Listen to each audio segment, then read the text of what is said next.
Ia le tua le nei tu lao le nei aso. Aftai le li i le fo i wata toi mafuta. Lunga o pea ngaro le ea i te tatou polkalame masani. Ia o le Faugagana o le Malo Isaraelu i soruru 𝚟𝚒𝚍𝚎𝚘. Ia i taimi whape nei o le auli nei a mātou i au kilani New Zealand. Ia o le alava le taimi le atunu ia mane la whanga mo le a fio anga ngai te mai papa au ai ia malo vi ia le li. Ka talofa whapito atu le polkalame ia o le Faugagana o le Malo Isaraelu ia te oe ma umai tatou umalava i le nei hawa uli ia po le afiafi fo'i na ia te outou ia vi ia le li ia malo lava le soifua maua malo fo'i le folau ilangi malo le whatotoa malo le onsai e mese lava nei o tatou mātua ia ua whapena fo'i o na loa le soifua ia vi ia le li pe ua pura la ngoto fo'i ia le soifua i le nei o langa ia fa malo whaftai tai le lava papale whaftai lava onsai ia ane le ua mata fo'i o na tatou wawa i atu ia i le whae wina o nei tausanga lua whelua wha salo le vai aso muri nei o nei masina ia o Novema ia i le nei tausanga vi ia le li whaftai fo'i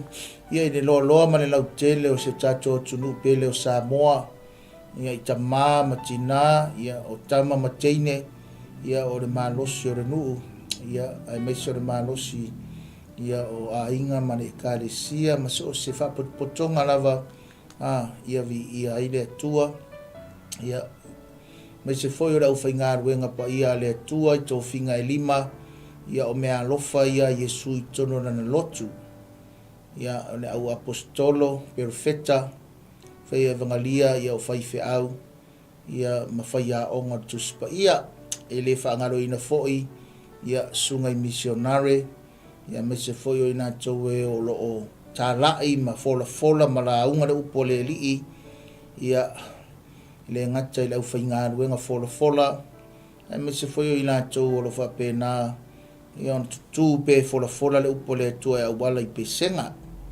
ia i e faapena ona fiafia ia e pepese ma tāpese ma usu pese ma lagi pese ia ma tusi pese e vi ia i le atua i lenei fiafi ia nei galo ia te aʻu le faafetai atu ma le faamālō ia te i latou e o le ogafa pea ma le tausiga nai o tatou matua matutua malo lava le fai o le faiva ia malo foʻi e lē faigofia loutou galuega fai ia nei tausaga ia na faaiʻufu le tausaga ia malo lava o loo maua e le tamā matua ma le tinā matua le soifua malōlōina ia ona o loutou alolofa ma loutou agalelei loutou galulue ma le faamaoni i loutou tiute ia auā le tausiga ma le vaaiga ia ona i o tatou matua vi ia le alii faafetai foʻi ia i alaleo uma lava mai se foʻi ia o le tatou alaleo nei le Global Kingdom TV channel ia le susuga i le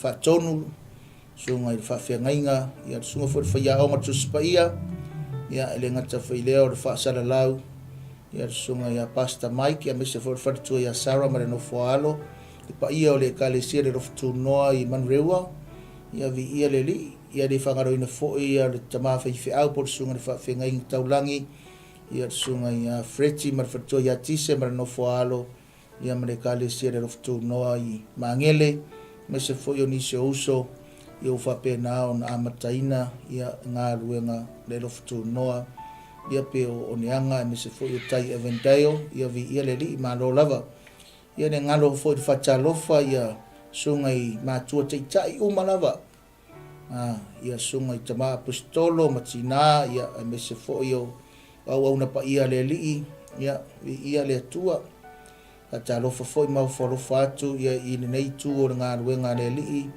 ia si o matou tamā ma le tinā ia i le afi mafia e Sarah ia ai mese foi o suga le taʻitaʻi ia ai laulaʻu ma le faletua ia portina ia Nancy faletutulu vi ia le alii ia mese foi o i latou uma lava i o taʻitaʻi o le ekalesia ma le ekalesia faatalofa maufalofa atu ne au whainga ruenga pa ia le tua i so se tovine, so se kalesia, so se whapotonga ia vi ia le tua malo le whai o le whaiva ia le li ia le foi ua whapenao na maita watu i lunga o le tatu le ngata i le tatu ala ata ma le ala leo nei ia me se foi o lunga o le tatu social media ia o le taimine nei o le taimi o le whawhitai o le taimi o le viinga o le taimi o le whaunga o lea onga ma lea onga le ngata ia o onga o le poto salalau i le tino nei ia me se foi o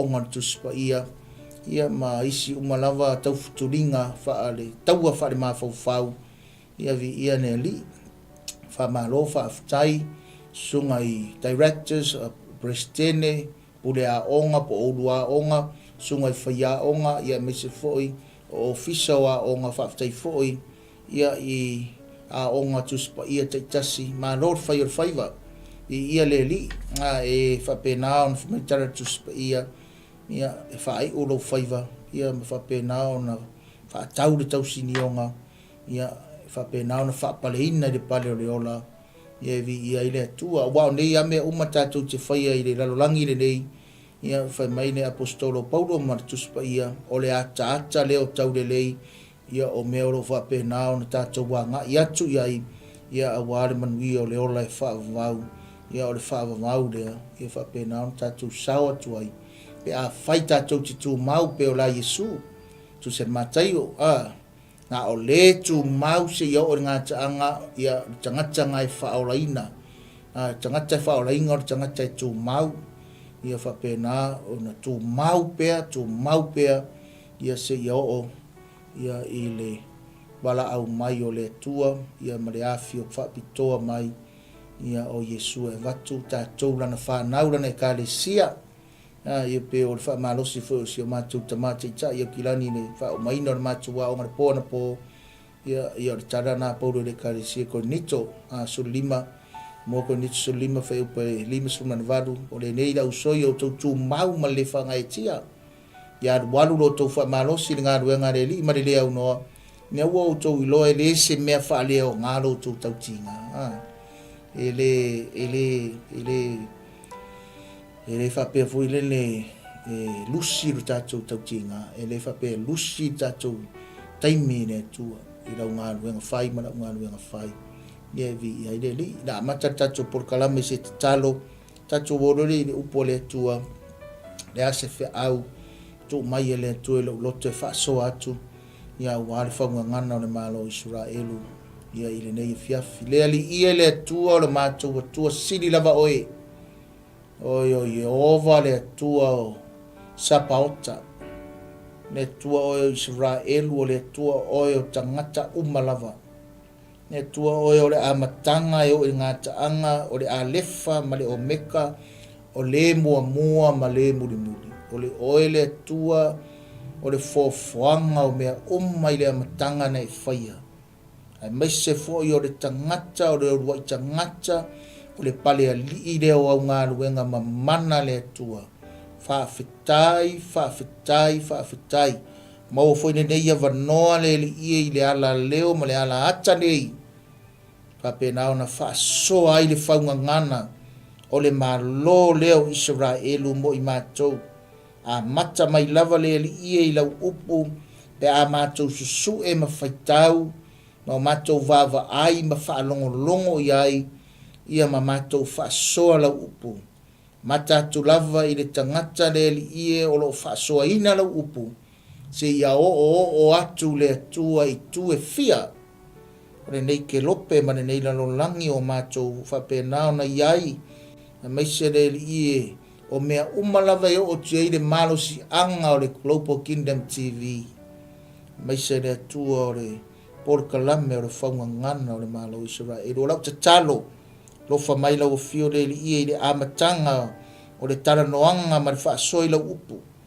Fio mai le mana o lo wanganga pa ia. Whaamatala loto.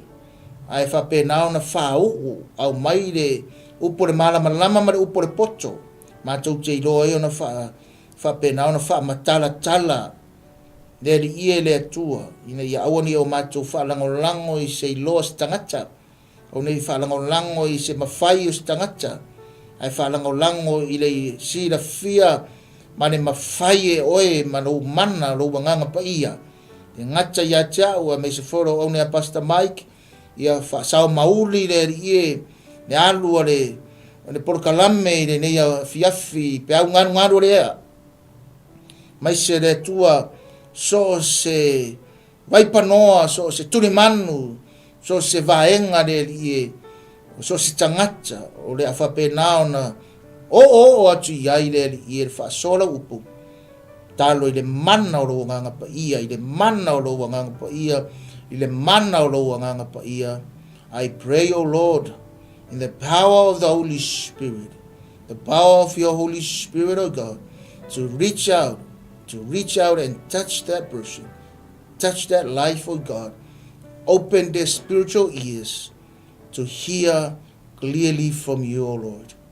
Ia te talo i e lau whaamanuyanga, whaamalo sia i se loto, whaamalo loa i se tangata, whapenao na lui tawai o mātou tangata, i le porkalame, male upo la wafio, ia nei whapenao na mātou loa moni o ele atua, na mātou talia ina o Yesu, whai mari whaola i o mātou o langa, whaamanuia o ele atua, i le amatanga o ngā tutonu, se ia o lava inona whai wina, ia vi ia o e whaavau whaafutai ono lau upu le Yesu, amene ma amene ma amene.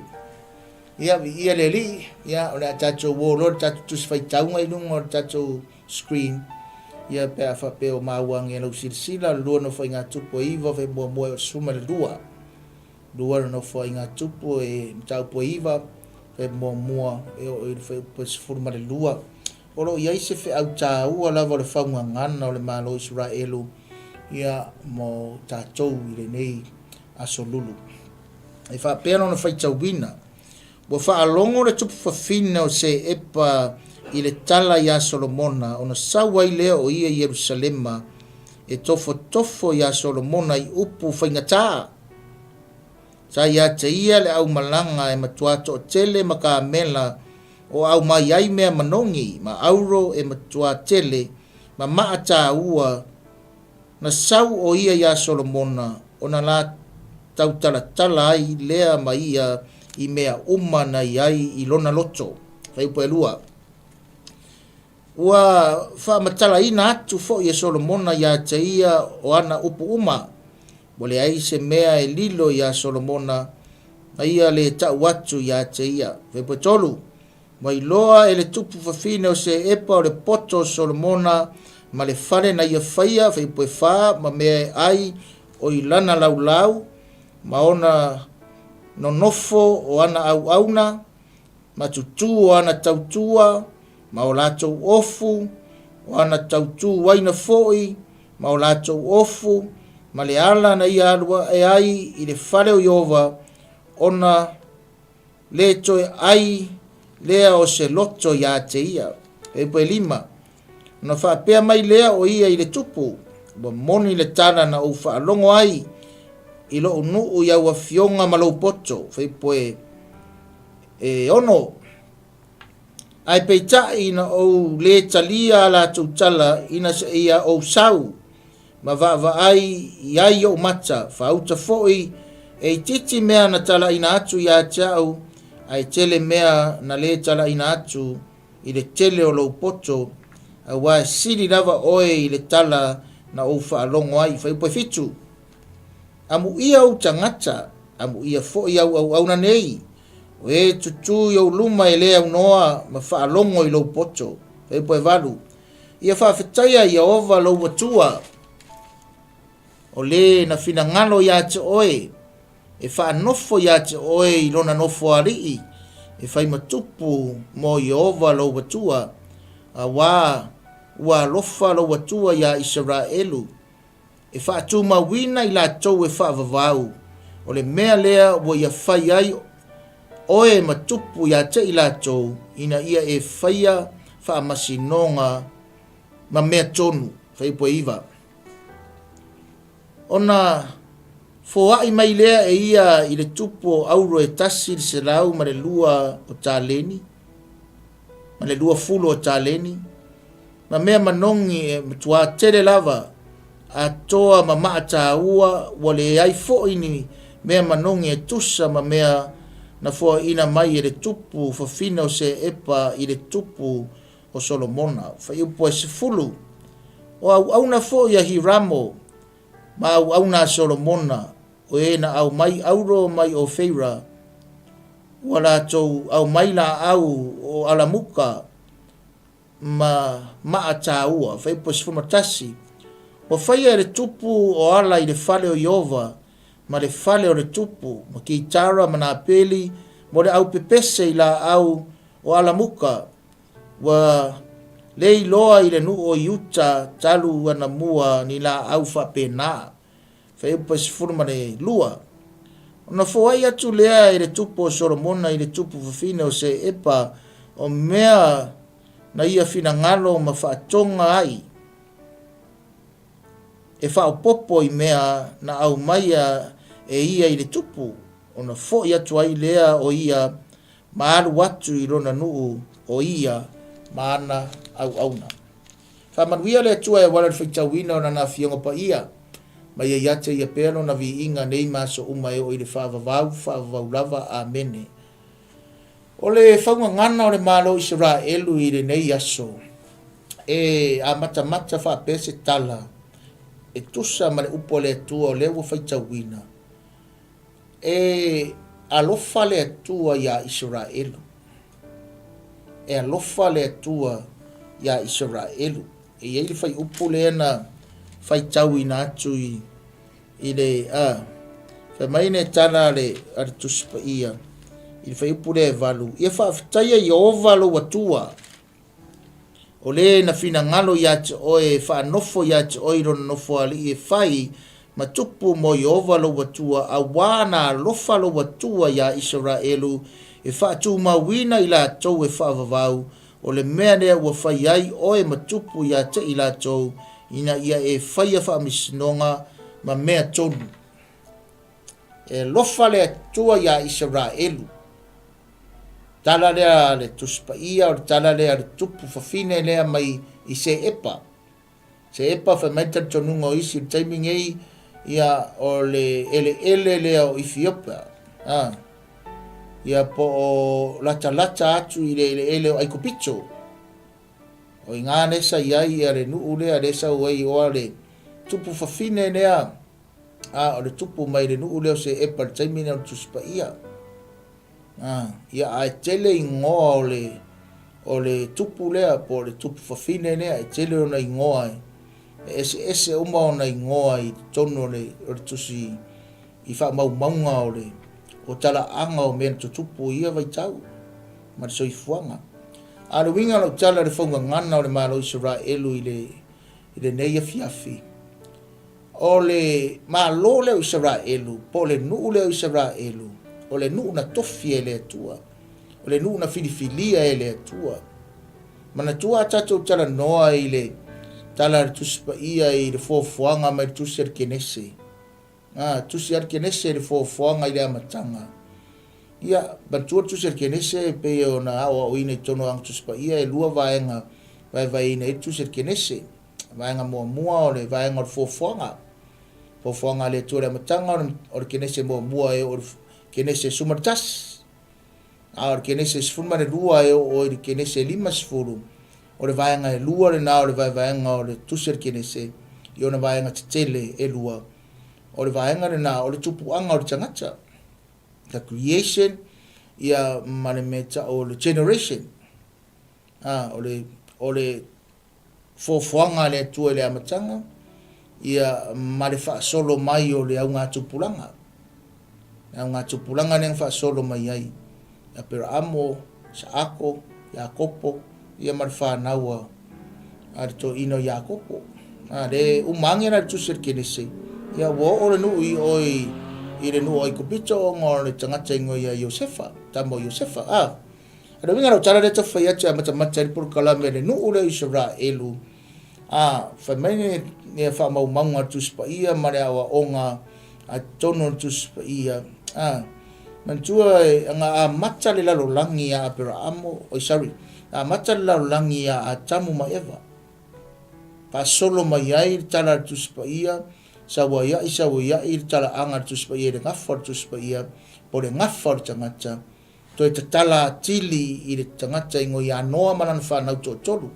semu hamo mai ya feta a matana le na langi o tangata ya atamu maeva ai a mata Isaraelu itala anga o le nu o Isaraelu ya apera amu tangata o apera amu menanga a e alu Isaraelu di taimi ngai fa maungia fo inisi na senga malanga Isaraelu fa maungia fo tangata sa mona ngofu tona Isaraelu ele o kere se kala Isaraelu i ko ya noa ma a kamu ma e a maka kala peyo nga kako mau ki ngofo i whenga fou ne ngata ya Yesu ya mese fo yo Paulo maisi apostolo maisi tustala ya mata fa mai Isaraelu la tamawa pera amo la kamawa pera amo la kamawa pera amo fa whenga e saungei kala ria tangata fa ya Yesu ma fa whenga kala ngoma ya pera amo fa kwa saungei ya na ua levanga ye pera amo levanga mariwa pera amo ai ngai fai mai ngai ai se mako kamawa pera amo nungo vai dei pe ngo fai atu matcha de la lolang yo tangata makamaya kamu ma eva ko kakala kiri ya noa ai matcha de nu o Isaraelu Faugagana no Malo Isaraelu e pe matcha lava ya pera amo kako mai no ni tatu tus fai tau pe ngo fai atu o wa fa mau ngia le lofa le tua ile nu ulea nanga kako por kalame ole Faugagana ole Malo Isaraelu la Faugagana ole Malo Isaraelu la se tala mai ya Malo le se tala noa mai ya Malo le se tu mai ya Malo la le winga ole por kalame le ade fa manatu ya oe mau mua luan no foi ngā tupu tau po iva e tau koe whai kau whai po e walu e tau whai po e walu e a matai na tatou por kalame ia i re nei e fiafi so o le Faugagana na le Malo Isaraelu e alofa le atua ia Isaraelu koko mai no la ia tatou wa o le alofa le o le atua ia Isaraelu mai e ko fia Isaraelu mai e filifilia Isaraelu e fai maonga nguu i le lalolangi e fai maona tangata i le lalolangi nanga di skala o kala kuspaia Mose pai aku i ko inga mare nguu o la kou o tangata o au o la tua I am their God and they are my people. Moses, tell the people of Israel, the elders and the leaders of Israel, they are my people and I am their God. They are my nation and I am their God. E lofara leo le atua ia Isaraelu mai le whenga tua i le karango ai.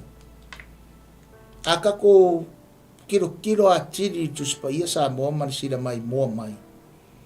Kako kilo a tiri tuspaia, kako fai kau kuspaia, kako suesua tuspaia, umalong fai tau tuspaia, kako whalongolongo, awaonga, kako suesua le titi tuspaia, kako fa nau tere le titi atu, tato wawai atu, fa nau kere aku kako whare ie, fa umiako kako maia, ma tato mafau toma natu. Kako ngofo na ia. Kako whaatanga le mū le ngai oi mai a le atua i nona tawhatolu na tolu. Ngai oi mai a le atua i nona i tua muri le kau ke iai ke mingei. The third Godhead of the Trinity. O le anganga pa ia o le atua. Kako just sit back and relax and allow the Spirit of the living God, the Holy Spirit of God to whisper to our spirit. And to whisper to our spiritual ears. Whakanga na ia se ifsosongi mai. Nare wingon me, ne kalango mai ia, ko inga nea.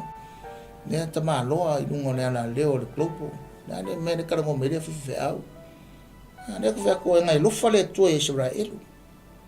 Nea, kako kilo le ifofuanga poto le tua, ma le maka isau le tua, ma le plena le tua, ma kako kilo ye. Na kuri maka I mai ele atua ka kou ka Samoa. Apa ngo fa ko e me ka o me o dispensation to spaia. Ne kaimi, marea kaimi. Fa soro skepu mai o le atua e ora mea le atua. Ne menga ne lavas kaimi o kaore fa makala aku. Langa lewa fa maungia I le alofa le atua Isaraelu. Wa saure le fafinge o kup fafinge sau mai se epa. E sau se kilo ia. Ai sau in ora mea tangata o le atua. Le fale o le laulau o au aunga o lako ofu e o I mea ai au ia. Sole. Kwa makau kia. Sau le fai kokoa, sau I kokongo longa fale, sau I nunga langa laulau, o langa ngofoa, o anga au aunga, o lako kuku, ma lako ngaioi, ma le au le ngacha le au serve mea ai, o le au kauku wainga, o lako ofu, o le fainga o le lako au nganga, ia e meise foi o le sole, kwa e se koe ngā laulau. Ai ronga I se laulau koe whape ngāre kei miringi. E makua ora re leire ko unga o mea ai. Ko unga o iku, ko unga o sipungi. Ne pe kau whakai kai e whare ainga maa. Kua mena ngai roa I rea lofa o rea tua I le ngu rea. Ane se kau koe fo I kua lau tala lau whai atu. Nanga e kei ua e whapea mai. Ngau Isaraelu. Nanga lo winga ngaro whaunga ngana le Malo Isaraelu. Se I kau koso mai. Ule ale plana le atua. Whaironga nguu, whaionga ngaka, o longa I oimaka, o le I oimaka, o le senta laulangi, ska mai Isaraelu, ai inga I ngā uma ia ku nguu lai lau ki kua oi, nge se I vanga ngā ia, tangata lai la ngonga me ka o le whaale nganga, o mea whaanga ioi e le atua I le mana ma le upu lea, ka I mai ia, saua se ia o inga open mai le finga ngalo le atua, e fuafuanga ta mai ma le poto le atua, ai sau le nguu lea, le whaunga ngana lea, o le Malo Isaraelu, ai sau ai whanau mai ai le tupu o tupu, manea lii o lii, ane na kaku o kufoi le vai kaimi e wha manatu ai, pe senga, mea umalava, e whai nise reka le kongu nasu kirisi masi, pore a lava ko inga kala ese, as long as we know that Jesus was born in Bethlehem. Ar plan ngā le tua. O re wha ngau ai Yesu, re se fua mai Yesu, se si lava ku ngu. Nea, wha ngau ai ko kongo Isaraelu. Wha ngau I, isa, o ngā nai wha pēr. O re ngu rea, o kia lofa iai, o lako ele, o lako kangaka, o kia lofa iai, o ese, o kia lofa iai, a reanga o kia lofa iai. Mai nako akua, o nako pātua, ai oa ua ngoisi akua, e ku maua le lofa le tua. E le suia. E le whape a vera a mio kangaka, e sui ai le lofa le tua, langa whai matari tuspa ia. O le tua, o le lofa lava ia. O le lofa lava ia. O le tua e lofa, kua whape le lofa o le tua. O ai ai sau, ma o le lofa. O ai eu ese mai le, aru aku yo, e le mau le lofa o le tua. Ai le sui ai le lofa o le tua. Ku maua. So I fua mai le alo o le tua. Kongo le ngu o ele ia, na kofi e le tua ma. A o le pepe lea, o le tama lea, to lou le swafa o Yesu. O Yesu whapa ia ina. O le whaaola e whapa ia ina. O Yesu ke riso. So I fua mai ai a le peongo whai aku. O le whina ngalo ato le tua. Se iau mai le whamangu ianga. Se iau mai no ngā lofa. Se iau mai le whaunga ngana. O le Malo Isaraelu I le nuu o Samoa. Ma le turu inga o le nalo langi ato. Nanga ia lofa le tua. Peongo whai aku wha au ku. Ia le whaunga ngana o le Malo Isaraelu ngai aso. Ia lofa le tua ia Isaraelu. Wai lava, wa lava, wa me tutupu o aku ai ngā kako vava ai ei, o le afo i le awa onga, O le area o onga mrea o onga e kau mawhai e wha se le malo lea, e kau mawhai e wha sanga tau i le malo lea. A kako i loa le atua e alofa ke le atua ronga. Isaraelu, o kou rea, a whai ko ke salamo, ma kou riliu ese, ma kou e kou wha sanga mai, ma kou koe sa ili mai, o ngā o wha ma ngalo lea, wha ma rolo, kou, ma vaku koe vaku sa olo konga, ia te o tau. Vai le alofa o le atua, e kau muri muri, le alofa o le atua i lona nuu o Isaraelu. E ara foi e ire polo misi le atua le ngaka kusir kinesi ar kusir salamu. O lato umalava e alofa ya Abrahamo, ma le whanau a Abrahamo, whaamanuia i Abrahamo, ma nana whanau, o te whaamanuia fo i a te i lato. Aile i umai ngale mau.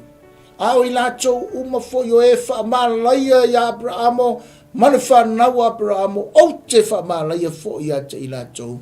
E tu noa le alofa le tua, e tu mau le alofa le tua, e le suia le alofa le tua, ai wha maoni fo i le tua, le ale whai mai whai unga o le whai upu lava le valu, o le mafua anga le na tō fia i le tua, lauta ma oe solomonga, e ke ngofo i ngā, e ke whaia le nguu lea, e ke whaia wha masi ngonga, ma le tonu. Esea, langa e wha ngofo e le tua longa nguu, le kong koe whai kaua, koe maa ngai le upo le tua, mai le koe poe varu. Ia wha whetaia Yehova lau batua. O le na whina ngalo ia te oe, e wha nofo ia te oe i lona nofo ali. E whai matupu mo Yehova lau batua, a wana lofa lau batua ia Isaraelu, e wha tuma wina i la tau e wha avavau. E wha tuma wina i la tau e wha avavau. O le ngofo ali ngā kau mai ai ngā, e le sa ngofo ali i o le atua, o le ngofo ali i o kāwika, o le tupu. Nanga ka mai nunga ai. O le nofo ali, e wha nofo ia te oi lona nofo ali i o nofo ali ngā kāwika, e whai matupu mo lau atua. Whai matupu o lau atua, a wana lofa lau atua ia Isaraelu e wha tuma wina i la tau e wha vavau. Sa moa mari sira mai, moa mari whafonga mai, o le kala lea kuspa ia. O le kala fui lea re whaunga ngana, o le Malo lea.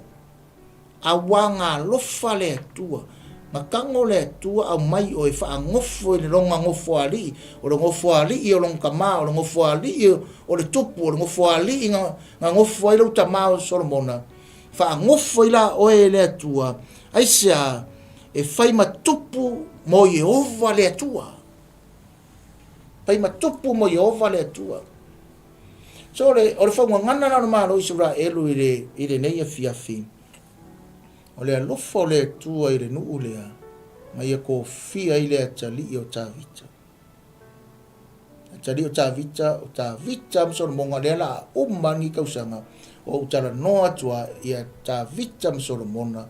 Tāwita msoro mona o le ta māmane atali. Māmane atali.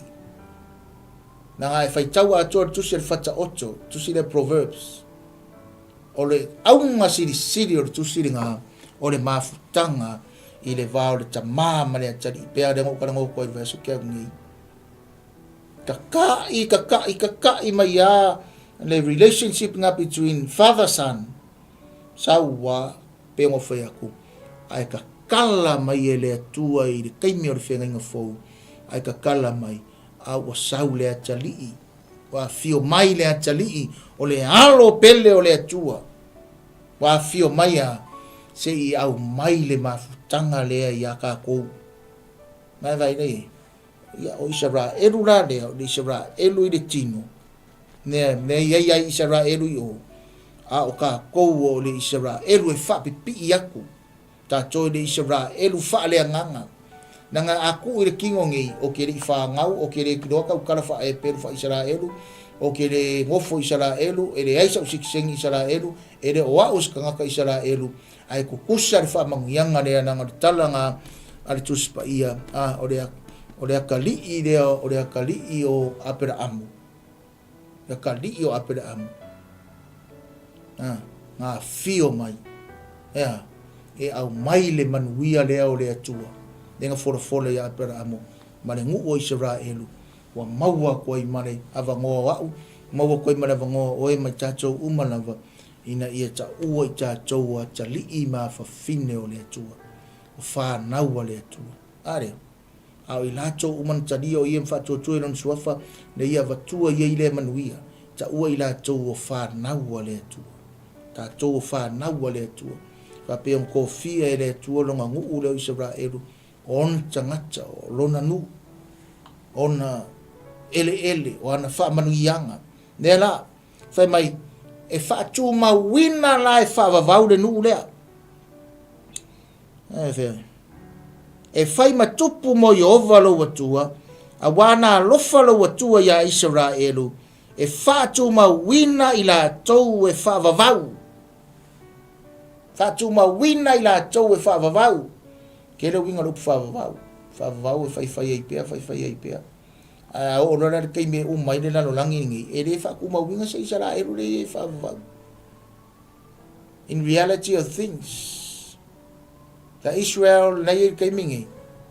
I ke kongo le whawhangua geographically, physically, le masanginga o yei malanga, masanginga o yei, nei tangata, nei yei o Isaraelu. E re ko mausa Isaraelu le whawhau. Nā le winga le upura tuspaia. Kofi o sora monga e whaima tupu mo Yehova lo atua. Aisea, nanga ia lofa le atua ia Isaraelu. Okay? Sau rere koe so me merisi ringa. E whaatu mawina nea. I la tau e whaavavau. Whaatu mawina i la tau e whaavavau. Sau rea o le mea lea wa ia whai ai oe matupu ia te i la tau. Ina ia e whaia whaamasinonga tonu. Ia ina ia e whaia whaamasinonga ma mea tonu. Whaia whaamasinonga to judgment and the right thing. Whaatu mawina Isaraelu e whaavavau. Aisea, o ngā re tupu lea o Solomona, ma ke whaia whaamasinonga, ma mea tonu. O kirikiro lea, o rāre winga o upure re whaungangana o Malo Isaraelu. Rāre winga. Pe ngō whako e re ku mausi Isaraelu le iai, a le ana ngō winga. O ngō winga e whareanganga. E whareanganga. Ngā o lea tu mause o re whaavavau. Ngā o le tu mause i au o ngā taanga. Ngā o le tu mau. Ea, whaolainga. Pe ngō whaiako. Ana winga e whaatu mawina ne ngu ure e whaavavau. A umaku re ele maka ngaka ma mea umane iai. Nanga le kau kei roa larulangi nge sungu inga larulangi. Pe au o ngā koe fia mai Jesus i kere kadesia. O aku kei me re whire mu, kei me pōpua ngā, kei me whire mu. Sungu inga larulangi whaiwha msingonga. Nafore i o sākangi ma ngā au mar koe re ngata. Mai kā kou i re manguia re ole whaavavau. Kuse whaaringa. Whabeire i o re langi, mane larulangi fou.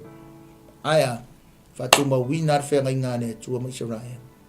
Mai tara tuspa ia, suddenly when Jesus Christ comes back again, people of Israel will suddenly turn to God. Komeki ia, vave. Koe li liwatu i le tua, tangata lora le soifua mauna. Alare, whawhea ia kaka ia, ne ngā maari riu. Wa maari riu, whaikau e peru sukas. Whaikau e peru sutasi, o whaatua tua lava le tasi. O sa o i tangata i le tua. E lei koe aloa, e lei koe pio, e lei koe a. O sa o tangata i le tua. Sau le launga o le whaatua tua. Maka mai a apelu, saua ia, whaatua tua a peramo, ka mana o whaatua tua, saua ia, whakokua lava ngai kasi. Le kuri mai e le tua, ke minge ia o e maa o mai tato umalava. Au whawhetai rei le tua, mo ia iro ka ko au wala. Aisea, nanga le plane ne tua nga whai mai. Le alofa leo le tua. Whakuma winga na whenga inga le tua mai Isaraelu e whaavavau. E o ngā kaanga, e whaavavau, e whaola inga tangata. Whawheng whaola inga tangata, whaola inga whaatua tua ringo whai kuai. Tala tuspa ia. Yo o mar kaimi ngai whaorainga tangata Isaraelu 𝚘𝚘𝚙𝚢𝚑𝚝 e koe a fio mai do Yesu nanga le whaakali na wa Isaraelu lako Mesia e a fio sao mai langi. So e tio rara de tua manonga no. Nei se mena kako pole fuar ngā mea nanga 𝚘𝚘𝚙𝚢𝚑𝚝 pe whika wai koe a fio mai do Yesu ngaka o manawa le a kilo iai na whaorainga o le plan na wanga le tua molonga o Isaraelu.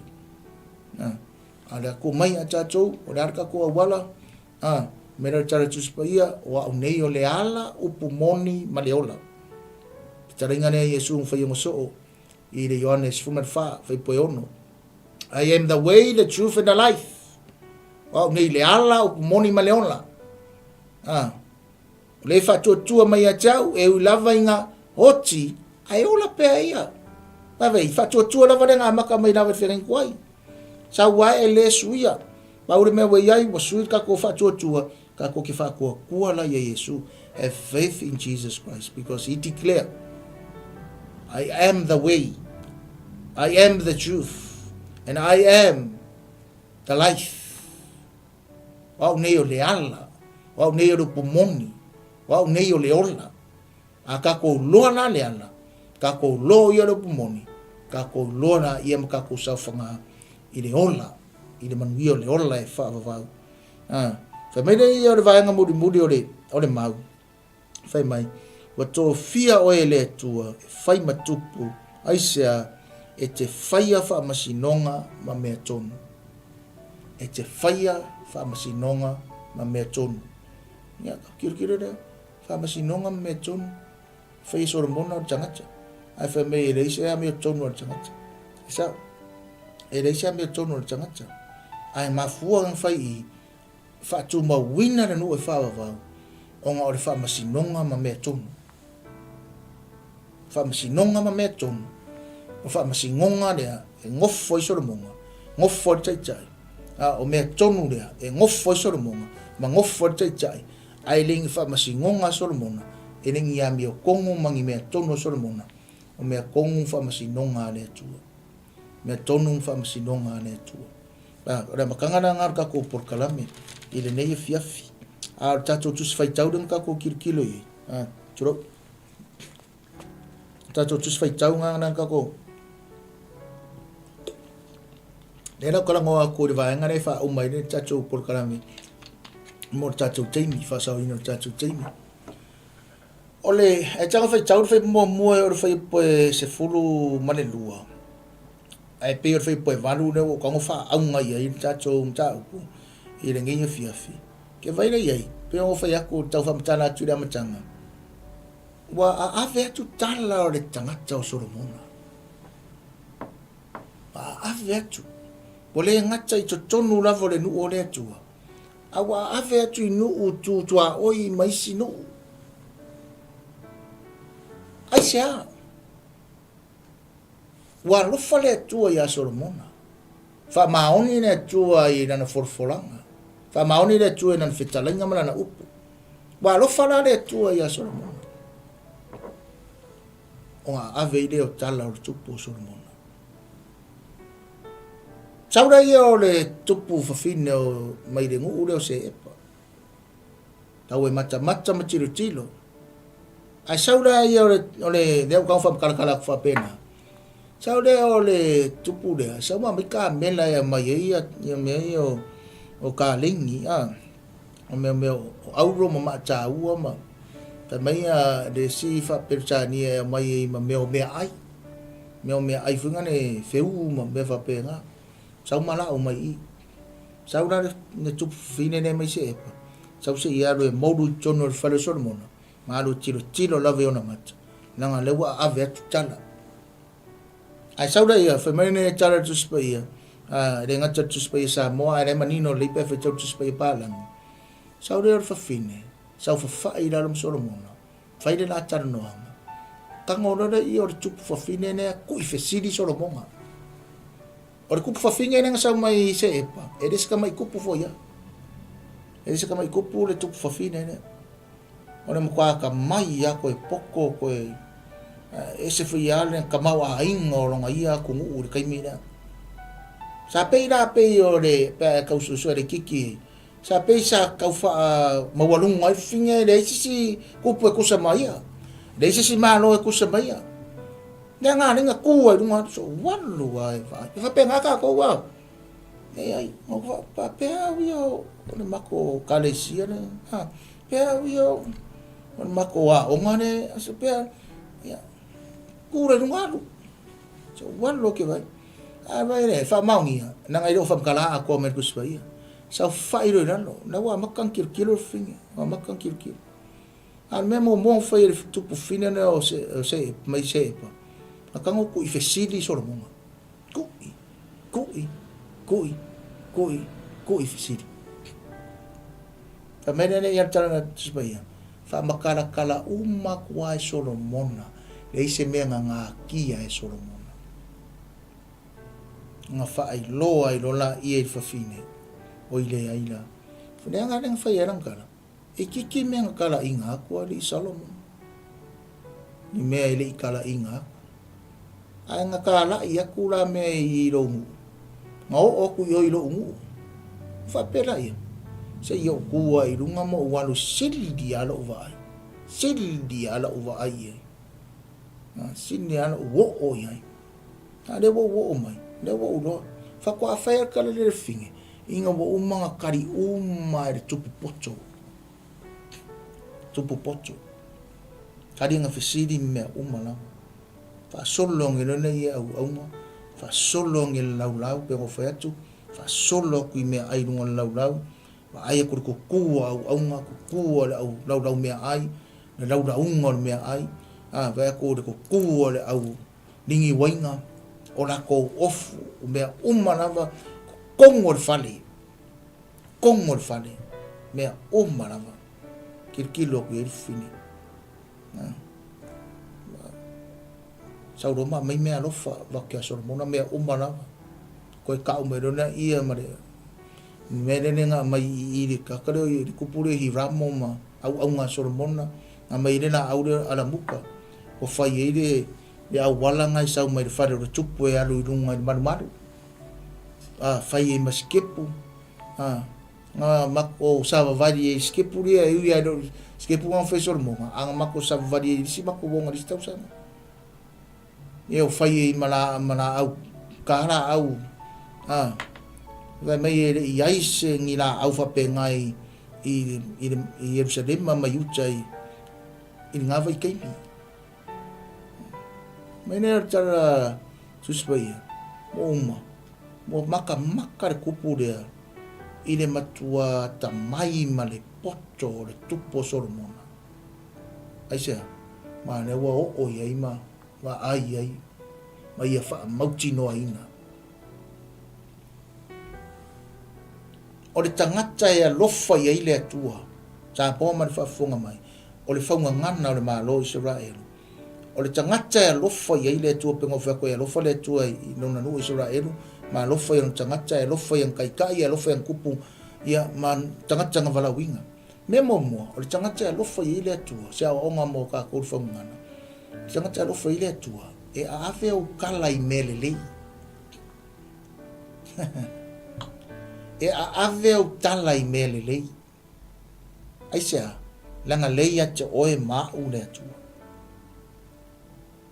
e kau fe kuli ka ngaka e ave de tala lelei o mea lelei e leo se lelei o a upo se lelei o oe a o le lelei siri ese o le atua langa le fai mai e alofa le atua e longa ngu o Isaraelu a kaura le alofa le atua longa ngu o Isaraelu e alofa foi le atua i ka ngaka le ngofo i kongo longa ngu o Isaraelu in fact o le winga monginga o le kala e alofa le atua longa ngu o Isaraelu e alofa i tangata Isaraelu a fai foi e lofa le tua i nonga ngu o Samoa e lofa le tua i ka ngaka umana i ngofu i Samoa ma so se Samoa la e loana le lofa le tua i le tupu le matangata o le nuo Isaraelu ma oe foi ma au pea fai o ka ua o Isaraelu le ufa pipi mai fa le nganga o ngor so tanga ia Yesu e lofa la le tua i o e lofa le tua i tia ke vai i le e kere alu fere ka ufa salau mai nunga le ana leo pe o mene fai ku ngei mai si ala leo e kau ke reo foi whasalau mai runga li tio sa mo tulo, ma se me foi ne ke aru po me sau lai, fa mai oha o tangata pocho, oha o tangata relei, oha o tangata mio tonu, oha o tangata whamaon, nei, ke re ki ngai ngā foi fai, ke ngā lue apungo wai oe, fai de mea ufa me le tu e fai, usikai ai, ia whaakongo aku fai, ngā lue, ora mea uma, whamangai a wha ira, o ane o tangata e ta la ia. Lua, a lofa le tua le tangata, e o mai tangata ia te oe. Instead o leo e se o kangaka. I ka apet marku orki whangatulo, ai o mai tangata ia te oe. Why? Because God loves you. And when you honor God, people will come to, where is Pastor Mike? Where is the Global Kingdom TV? Where is Pastor Simi? Where is Pastor Sione? Where is your church? Can we come and visit? Siya, nangalay yay to tonu ita choi le lofa le tu. Aleka ke lo honor le tu, respect and obey God. Kako faya uma pe kupula sormo. Faya uma fe me le tu. Dua, lofa le tu ke o mai tangata. Por ara ke fa pe mai ese nganga lo makua yo. Por ara ko nga ane wo sawa. Ave tala ave. Awa sawa. Ya, ele ngaka ele afford tala nga avaku. Ale wo sawi. Pa King Solomon mau popo ako loko lo makua. Fo ai ko do me umalava. Fai do maranga kala e kikira me ane nga kala ia. I mea le i aku kanga kai kala ia. Guess what? Na mena na alu lo makua fai. Tupu fafine se epa manga au ngai ko kere nenga mai. They will go and tell people. Ade, e o mai ia kako la unga fa fier ngi kala kako fa mau ngi ai le lo fo le tu. Ai fa mau ngi e kala fingina fa. O mai kangaka akara ia la mai fai mamoni mau. Kilo mavavai. Na ko fa mau ngi no o ire ai na. Ene se mea ene ai ire fa kauva atupo Solomon na malona malo malona pocho.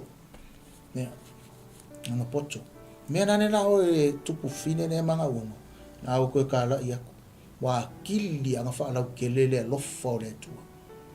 De lo fo le tu. Ngaka va ir tangata. Ire ma fa maritino. Nga o aulo ma lio ma kaua ma mea ai ma au nga ma ofu ma le lau ma le fale o Solomonga e nga kai la kilo ai a fale nganga va ai tangata e o akur fale nganga va ai tangata. It's not Solomon, it's not his nation, it's not his servants and his people, it's not his lau ai, it's not his food or wine or whatever. It is because of God. Ole atua. Fape ngā foi la ngisi ngā oi rengu o Isaraelu. Mamako oi rengu o Isaraelu. Ngaka le la kova ai. Ngā le lu. Ere koe o. Asia. Nanga lenga oi va ai ngā le mafau fau mane tino. Ngaka le va ai. Ere koe fia o. Fai mai foi ha. Ne o mama lo di e kuspai le ama cha sore ngai tanga chama le nu man ai anga fa pe ka ki o e ka ki ka u mana mala ki kuspai ka ki aku ka ki ona inga le ngu ore tu ka ki aro lo foi le ngu ore tu pe a o fa koi fa pe nga fu cha tu pe ka ko kar ko ngore ki va nga ne a fa e ka ki la ko ngi se me fu le ai nga ka la wa ai le fa tino usu mai le pese ele o keiro ma fofau fai mai le kala o makua e kango ati nai fai mai le mea o makua cha oi o fai lau fai uma oia vai esa le ngata la kako va ai fa le tino i mea le tino ma le mafau fau fa tangata ai kangona fa maulalo lai ki lava le fua fiva lo locho fa maulalo fa pengaka ika fa maulalo lai chichia karangona au ya fa maulalo lai chichia makau fa karkal lai kiki e wanga va ayaku i le nganga e wanga ka ko va ayaku i me fa le nganga e wanga ka ko va ayaku o ire aira awa ka ki fa kuskusa fua o ire malo se e pa ma malo Isaraelu ma le malo Jerusalem ma le ku yuta awa ka ki ai tara tu spai sau siaki sau vava ai sau fia iloa sau pe o toma tari tonu fa ko ava ai ma popo le loko o kala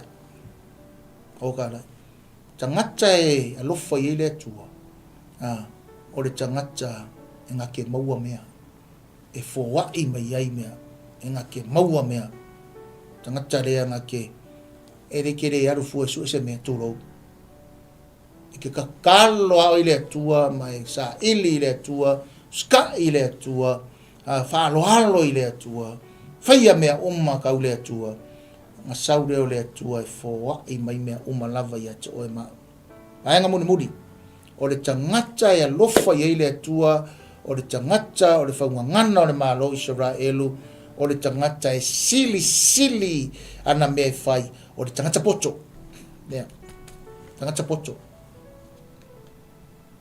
poto alofa i le tua i ate oe maa e te maua le poto maua le poto aisea langa ore e fua le alofa o le tua i lunga o le tangata fua le alofa o le tua i lunga o le tangata me ke wha pia mai oi koe se mai upo le lina o aungi kako when we teach the Bible, when we look at the Bible, or when we read and study the Bible, e makua honest, truthfully, e makua e le ngana wha o onga wha pia, o le tuspa ia e manino ma atotoa ma sao ma lelei, me ka o le clarity of the Bible, o le truthfulness of the Bible. Ia ma mea lava le whamaoni, the faithfulness of the Bible, o le mea o le upo monia le atua, e whamaoni le upo le atua. E alofa lau tele le atua, whaumakula kala leo, alofa lau tele le atua. Ai, fua le alofa le atua e tangata. E fua le alofa le atua e tangata. Ia anke le se kala masia o onga kau whaiaku o onga tatu taimi. Fua le alofa le atua e tangata. E anga whamitara tuspaia, sa ili mai onga kou maua lea. Ale sa ili kakaka. Whawhenga ngā mua lea tua. Kui mai o ngā kala aku lea. Are kui kakaka. Whawhenga kala mai mai whamungi anga lea tua. Mai ole mai, ono ufua ina atu lea. Ale ole ara kakaka i lea tua. O lea whau peo pēr tangata i lunga o lea lofa tu no lea tua. Ai eire kai me kapungi ai. Eire tei me umai. Ki endai le mea. Uma lea lofa tu no lea tua. Wa umar kai me lea lofa tu no lea tua. Sa momar sila mai momar fa fonga mai fa ngana o le Malo Isaraelu e lo fa le tu ro ngamu lo fa le tu tangata lo fa le tu tangata vala wina le tu e lo fa le tu ai e tai me o mai le lo fa le tu vai oi vai ya o vai tato nei kar kai me le tu a wa kuai ka ko ka fikuri mai le tu e mana tu le lo fa le tu ma fu anga le ke mo wai de manuia o mo wai de malos ka ko mo wai fa malo longa ka ko mo wai me lava me lava nga ke mo ngore lo fo le tu ye mana tu le lo fo le tu ye mana tu le lo fo le tu le ngate le nu le Isaraelu fa ngana no Malo Isaraelu me so le lo fo le tu ya te o ma o mai tacho lava nga wina mai ai lo na tali pele to tas esa ina ia le fano se tas fa tu ya te ia ai mau ia le ola fa a fai e tadia Yesu e fai mari in faola do so i fu mo wolanga tadia ne Yesu e fai mari in faola do wolanga fa fen tadia just believe and have faith in God and have faith in Jesus kari kongu I ngā ruenga rā vea, ngā ruenga mai aia, ngā ruenga o tongi ola, o ngā ruenga na whaola ina e Yesu, o tātou wanga sala, wha maa ngalo I tātou tangata sala. Ma toi maua I lava noa, o le manuia o le ola e whaavavau, sau whanga ama o sau whanga atua I le manuia, o whaatari mai ai, le atua mo o ema o mai tātou umalau. Tātou whai u te talo. Yesu e, wa mātou whaafitai a te oe I lau upu. Whaafitai ne atua ia ua fionga manino. Whapēnao na mātou whaitau, mātou whaasoa ma fola fola. Whaafitai ngā ruenga lilo le mana o lo nganga pa ia. Te talo, wa mai e ngā ruenga le tangata mane ala leo. Tui na atu I luma o lau fio le li I le ngā ruenga whaawau pea le mana o lo nganga pa ia. Whapēnao na e o atu. I lea tamā, ma lea tina, I lea tama, ma lea teine, I lea tangata lea li ie, whapēnā ne tua o na mauti noa, ua malama o ia I lau walofa, ma lau wanga le lei, ma lau siri ese, whaafitai tele lea wanoa, whaafitai au tangata, whapēnā o na mātou mafuta I le polokalame, whaafitai lau au nea Pastor Mike Masara, ma no whaala miso le 𝚗𝚘𝚙𝚢𝚑, whaafitai fo I le 𝚗𝚘𝚙𝚢𝚑, the Prince of Peace, whaafitai le tapua inga tina, whaafitai lau whaamana o longa mane mana, whaafitai lau wanga le leinga. Lue pēr le mana leo lau nganga pa ia, whaaunga I whaawau, a wāporokala me o tutoi o le nei yaso, ma le nei vai yaso, whaamangalo se upu wase se, ia ia te oele vi inga I whaavavau, whaamanuia iau tangata, umalava, meiso lo ua tonu o Isaraelu ma Samoa, ma le nei na tonu o mātou o maumano nofo ai. Ia na nāri te tare o wala ia Yesu na mātou wali I ma na mātou whaola o le mavala awa tuai nei. Amene, ma amene. Whaftai tere lava I lau mafuta mai whamanuia tere atu le atua ia te oe o whangia oe le anganga pa I o le atua whamamrama a tiri na na fionga o wani ngalo e alofa le atua I lau nanu o Isaraelu na alofa fo I le atua ia te oe ma auri tangata Isaraelu whaale nganga. Whamanuia tere atu le atua ia te oe to enga ne yaso ma ne va yaso e tari le alofa le atua ia te oe. Soifua ma I manuia. Shalom, shalom.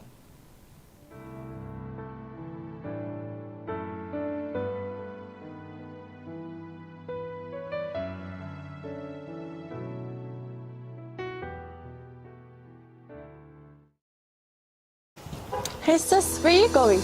Oh, I'm just heading out to find a place to send money to my uncle in Samoa. Oh, why waste time and petrol? You can use UP Group Money. You can send money to Samoa and it's really fast. Really? Yeah. Can I sign up online? Yeah, it's really simple. Sweet, I'll do it now. Okay, bye. Bye. Sending money to your loved ones in Samoa has never been easier with the UP Group Money Transfer. Our service allows you to transfer money quickly and securely from the comfort of your home or anywhere in New Zealand. Your family and friends can conveniently pick up the money from over 40 villages across the Polo and 𝚟𝚑𝚍. No matter where they are, we've got you covered. Our user-friendly online platform makes sending money a breeze. Just visit www.upgroupmoney.com. Sign up and start sending money in minutes. We're here to help. If you have any questions or need assistance with signing up or sending money, please don't hesitate to contact our friendly support team at 09558 2896 or 0800 877 328. Or visit us in the office at 6/22 Station Road, Ōtahuhu, Auckland 1062. Experience the ease and reliability of UP Group Money Transfer today. Your family and friends in Samoa are just a few clicks away from receiving your support. Visit www.upgroupmoney.com now to get started.